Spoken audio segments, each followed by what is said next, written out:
Magnora, get you one! Don't let the magic spook you. Okay. Elbows. What? Elbows up. No, it's too high. That's too high. I'm trying to focus here. Oh, yeah. Focus on the can. Focus. Harley! Forget it! It worked! The can is huge! And the band is huge! And you're... Oh, no.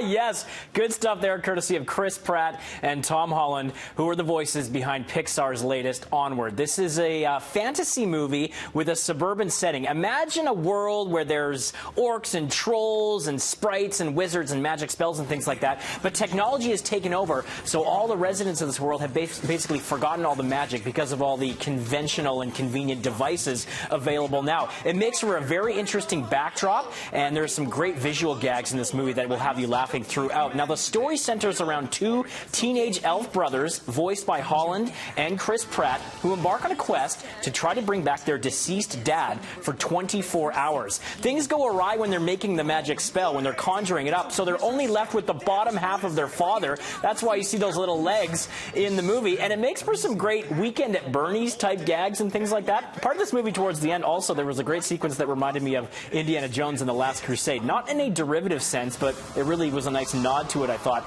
Here's the deal. I mean, right away, it will surprise no one. The visuals are absolutely dazzling. I thought the world they built in this film had a lot of rich texture to it. It was very tactile. It was like you could reach out and touch it. Very funny throughout. I thought there were some great gags for the kids in terms of like slapstick humor, but also some really inventive stuff, some clever jokes for the adults as well. The story is always an adventure. It's sort of like a fantasy mixed with a road trip. And then Pixar, they know how to tug at the heartstrings. They know how to tick those emotional boxes. This is a very powerful movie towards the end. I took my daughter, who's 5, and she was riveted by some of the stuff in this movie. And at the end, we had a really frank discussion about losing loved ones, about what it's like to care for someone in hospice. So once again, Pixar leaves you with a gem that will have plenty to think and talk about with your loved ones. Love this movie as well. I'm going 4 to 5 for Onward.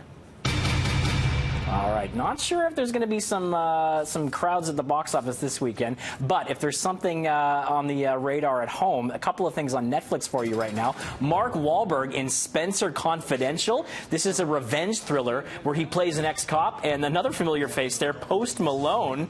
He's putting his tattoos to good use as a prison inmate. So Wahlberg is framed, tossed in jail. When he's released, he's bent on revenge after the murder of his former colleagues. Also, Ugly Delicious, back for season 2. I love this show, the critically acclaimed original documentary series from chef David Chang, and the special guests this season include Aziz Ansari and Padma Lakshmi. There you go, something at the box office or at home for your viewing pleasures. Coming